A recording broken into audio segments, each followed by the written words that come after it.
Characters have a way of coming alive on screen based on how well actors, script, and performance come together, but some actors find a way to give a little something extra to their performance that just drives fans wild. This is Shipper's Guide to the Galaxy, and these are some actors who purposely played their characters with a bit more oomph than was in the script. Let's start with a new yet old fandom in 2015's Star Wars The Force Awakens that saw great success even before its official release and even more after. And part of that success is the new trio of main characters Finn, Rey, and Poe, played by Daisy Ridley, John Boyega, and Oscar Isaac respectively. And of those three, Finn and Poe are being shoved to the forefront, with their on-screen chemistry being so great that they have already become the dominant pairing in the fandom, and there is talk as to whether this relationship could actually become canon. And to top it all off, it turns out Oscar Isaac is playing his scenes that way on purpose. Well, at least that's how fans take his comments on the Ellen DeGeneres show. "I think it's a very subtle romance that's happening," Oscar hinted. "You have to just look very closely, you have to watch it a few times to see the little hints, but there was, at least I was playing romance in the cockpit. There was a deep romance there." Whether or not this becomes canon is unlikely. It is Disney and they don't like to take chances they aren't at least 85% sure of. But who knows what the future holds for this franchise. Hopefully these two aren't punished with less shared screen time, as was the case with our next set of actors, who mutually decided to play up the sexual tension in their scenes on the decks of 1993's Deep Space Nine. I'm talking about Aleem Garrick and Dr. Julian Bashir.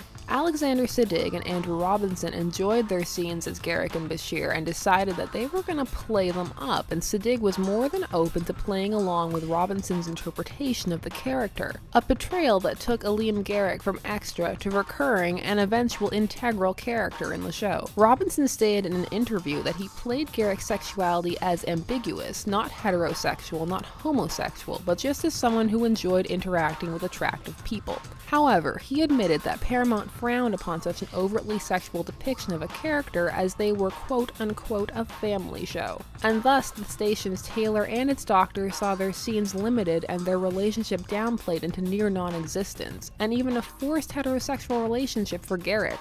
Yikes. Still, fans never forgot, and the pairing of Aleem Garrick and Dr. Bashir is one of the most popular in the Deep Space Nine fandom. So that's the worst case, whole plots being altered in order to prevent shipping or people thinking that a relationship is canon. However, on the flip side, sometimes the ambiguous portrayal is believed to be partially backed up by the source material, and so nothing happens. Such is the case in the 2009 film adaptation of The Watchman. Matthew Good, who portrayed one of the film's anti-heroes, Ozymandias, stated in an interview that yeah, his character was probably homosexual, and that played a part in how he approached his portrayal. I think that's part of the image that Ozymandias perpetuates himself. He's more asexual than anything else. Asexuality is so rarely represented, it's nice to see it at all, even if it is played off with a flamboyant twinge. Ozymandias' sexuality has been a source of speculation since the graphic novel, as it is something that Rorschach, one of the other characters, openly speculates about, and Snyder provides several hints to it in the film, such as Ozymandias hanging out at Studio 54, and the mysterious folder on his computer desktop simply labeled